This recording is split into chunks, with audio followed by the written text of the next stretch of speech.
प्रिय स्वामी भक्तांनो, तुमचं मन वारंवार थकलेलं वाटतं का? सतत धावपळ, संघर्ष करताय, पण हवं ते समाधान मात्र मिळत नाही का? घरात नेहमी चिंता, मनात भीती आणि प्रश्न असा, शांती कधी मिळणार? आनंदी जीवन कसं होणार? आज तुम्ही जे शब्द ऐकणार आहात ते फक्त अक्षर नाहीत, तर कृपाशक्तीचे स्पंदन आहेत. हेच शब्द तुमचं नशीब जागा करतील, समाधान देऊन आयुष्य उजळवतील. एकदा हा मंत्र प्रभाव दाखवू लागला की तुमच्या आयुष्यातले अडथळे हळूहळू नाहीसे होतील. नशिबाची दारं आपोआप उघडू लागतील. प्रिय भक्तांनो, हा मंत्र मनापासून ऐका. अर्धवट सोडला तर उपयोग होणार नाही. आमच्या अनुभवातून आम्ही सांगतो, श्रद्धा ठेवा, स्वामींचं नामस्मरण करा आणि हा जप सतत ऐकत राहा. हा मंत्र तुम्हाला आयुष्यातील कठीण प्रसंगातून बाहेर काढू शकतो. ज्या गोष्टींसाठी तुम्ही वर्षानुवर्षे प्रतीक्षा करत आहात, ज्या इच्छा मनात दडवून ठेवल्या आहेत, त्या पूर्ण होण्यासाठी हाच एक मार्ग आहे. तुम्हाला व्यवसायात प्रगती हवी असेल, नोकरीत नवीन संधी मिळावी असं वाटत असेल, घरात सुख शांती हवी असेल, पैशांची चिंता कमी व्हावी असं वाटत असेल, तर या मंत्राचा आधार घ्या. हा साधा मंत्र नाही, तर श्री स्वामी समर्थांचा अनुभव सिद्ध चमत्कारिक जप आहे. हा ऐकताच तुम्हाला जाणवेल की आयुष्यामध्ये हळूहळू सकारात्मक बदल सुरू झाले आहेत. प्रिय भक्तांनो, एकदा तरी हा मंत्र नक्की ऐका आणि तुमचे अनुभव आमच्यासोबत शेअर करा. आणि जर तुम्हाला भविष्यातही स्वामींचे असे चमत्कारिक मंत्र जप ऐकायचे असतील, तर आत्ताच आमच्या चॅनलला सबस्क्राईब करा. आमचा विश्वास आहे की या व्हिडिओतून तुम्हाला एका अद्भुत शक्तीचा अनुभव नक्की मिळेल. चला तर मग, प्रिय भक्तांनो, आजच्या या मंत्र जपाला सुरुवात करूया.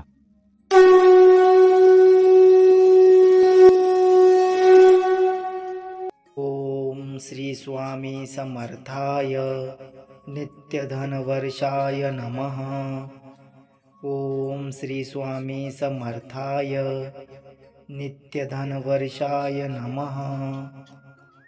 ओम श्री स्वामी समर्थाय नित्यधनवर्षाय नमः. ओम श्री स्वामी समर्थाय नित्यधनवर्षाय नमः. ओम श्री स्वामी समर्थाय नित्यधनवर्षाय नमः. ओम श्री स्वामी समर्थाय नित्यधनवर्षाय नमः. ओम श्री स्वामी समर्थाय नित्यधनवर्षाय नमः. ओम श्री स्वामी समर्थाय नित्यधनवर्षाय नमः. ओम श्री स्वामी समर्थाय नित्यधनवर्षाय नमः. ओम श्री स्वामी समर्थाय नित्यधनवर्षाय नमः. ओम श्री स्वामी समर्थाय नित्यधनवर्षाय नमः. ओम श्री स्वामी समर्थाय नित्यधनवर्षाय नमः. ओम श्री स्वामी समर्थाय नित्यधनवर्षाय नमः. ओम श्री स्वामी समर्थाय नित्यधनवर्षाय नमः. ओम श्री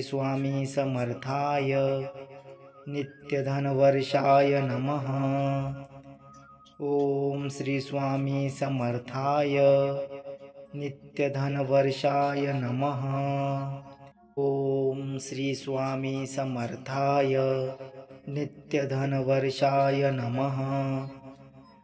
ओम श्री स्वामी समर्थाय नित्यधनवर्षाय नमः. ओम श्री स्वामी समर्थाय नित्यधनवर्षाय नमः. ओम श्री स्वामी समर्थाय नित्यधनवर्षाय नमः. ओम श्री स्वामी समर्थाय नित्यधनवर्षाय नमः.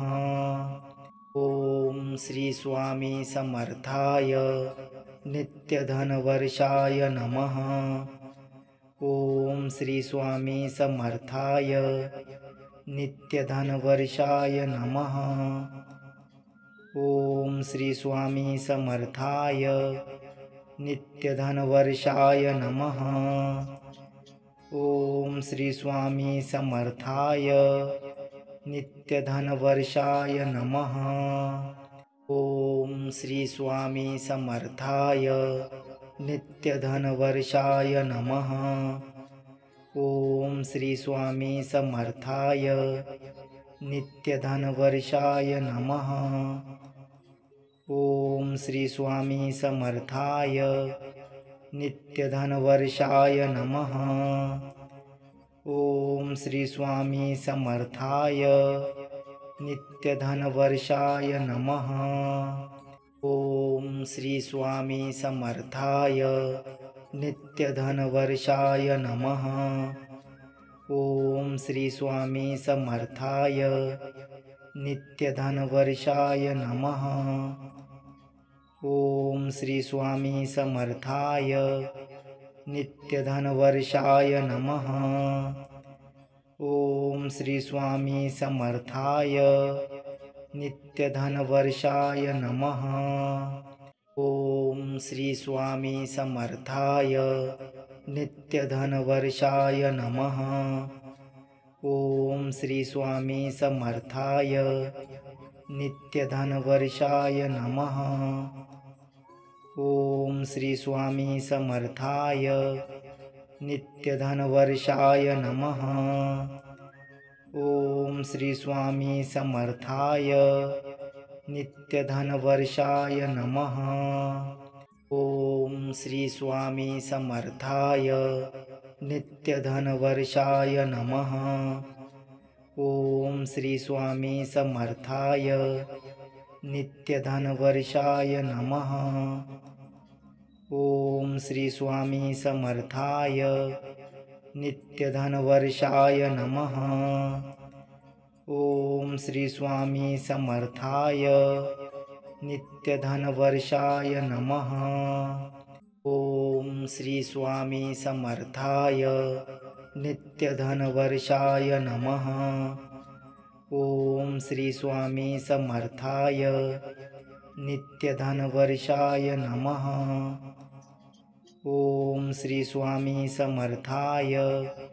नित्यधनवर्षाय नमः। ओम श्री स्वामी समर्थाय नित्यधनवर्षाय नमः। ओम श्री स्वामी समर्थाय नित्यधनवर्षाय नमः। ओम श्री स्वामी समर्थाय नित्यधनवर्षाय नमः। ओम श्री स्वामी समर्थाय नित्यधनवर्षाय नमः। ओम श्री स्वामी समर्थाय नित्यधनवर्षाय नमः। ओम श्री स्वामी समर्थाय नित्यधनवर्षाय नमः। ओम श्री स्वामी समर्थाय नित्यधनवर्षाय नमः। ओम श्री स्वामी समर्थाय नित्यधनवर्षाय नमः। ओम श्री स्वामी समर्थाय नित्यधनवर्षाय नमः। ओम श्री स्वामी समर्थाय नित्यधनवर्षाय नमः। ओम श्री स्वामी समर्थाय नित्यधनवर्षाय नमः। ओम श्री स्वामी समर्थाय नित्यधनवर्षाय नमः। ओम श्री स्वामी समर्थाय नित्यधनवर्षाय नमः। ओम श्री स्वामी समर्थाय नित्यधनवर्षाय नमः। ओम श्री स्वामी समर्थाय नित्यधनवर्षाय नमः। ओम श्री स्वामी समर्थाय नित्यधनवर्षाय नमः। ओम श्री स्वामी समर्थाय नित्यधनवर्षाय नमः। ओम श्री स्वामी समर्थाय नित्यधनवर्षाय नमः। ओम श्री स्वामी समर्थाय नित्यधनवर्षाय नमः। ओम श्री स्वामी समर्थाय नित्यधनवर्षाय नमः। ओम श्री स्वामी समर्थाय नित्यधनवर्षाय नमः। ओम श्री स्वामी समर्थाय नित्यधनवर्षाय नमः। ओम श्री स्वामी समर्थाय नित्यधनवर्षाय नमः। ओम श्री स्वामी समर्थाय नित्यधनवर्षाय नमः। ओम श्री स्वामी समर्थाय नित्यधनवर्षाय नमः। ओम श्री स्वामी समर्थाय नित्यधनवर्षाय नमः। ओम श्री स्वामी समर्थाय नित्यधनवर्षाय नमः। ओम श्री स्वामी समर्थाय नित्यधनवर्षाय नमः। ओम श्री स्वामी समर्थाय नित्यधनवर्षाय नमः। ओम श्री स्वामी समर्थाय नित्यधनवर्षाय नमः।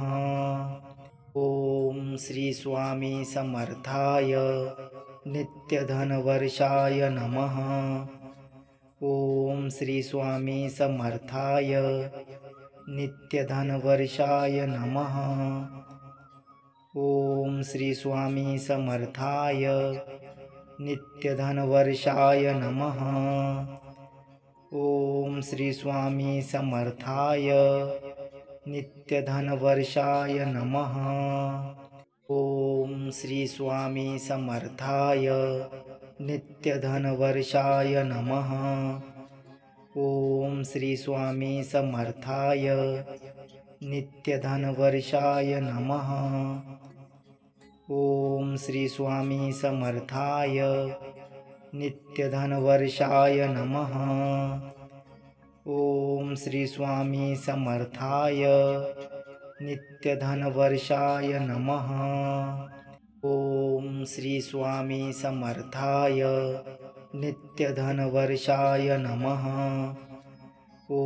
श्री स्वामी समर्थाय नित्यधनवर्षाय नमः।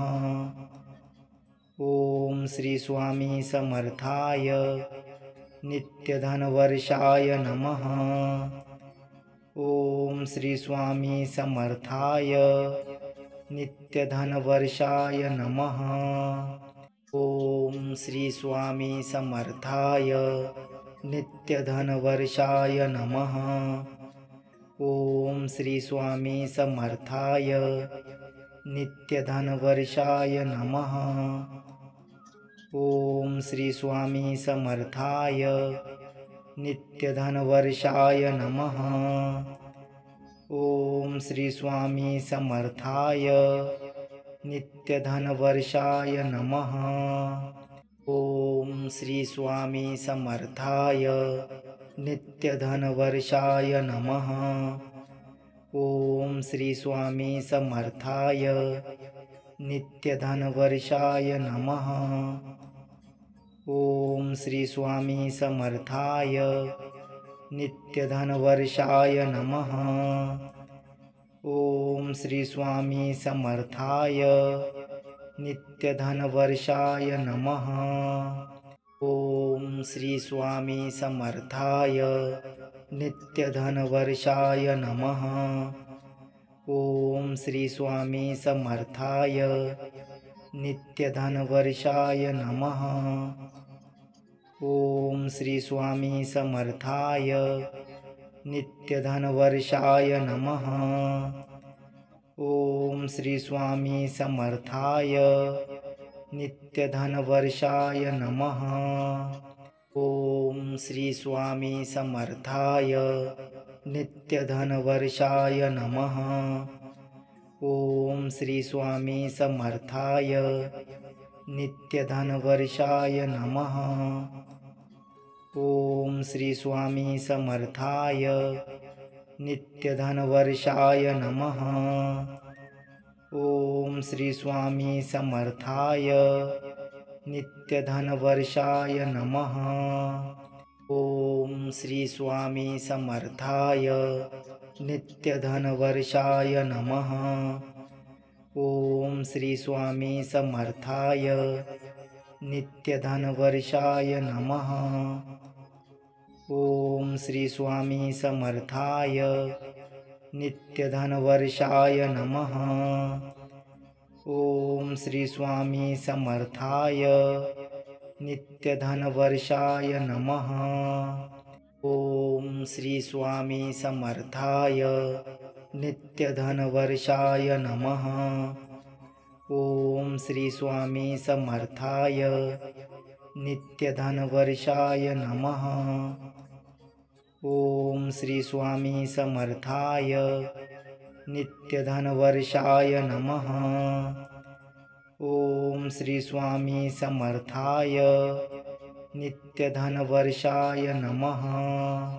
ओम श्री स्वामी समर्थाय नित्यधनवर्षाय नमः।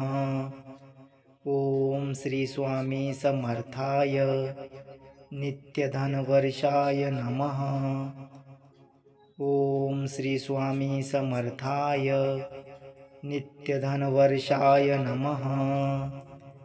ओम श्री स्वामी समर्थाय नित्यधनवर्षाय नमः। ओम श्री स्वामी समर्थाय नित्यधनवर्षाय नमः। ओम श्री स्वामी समर्थाय नित्यधनवर्षाय नमः।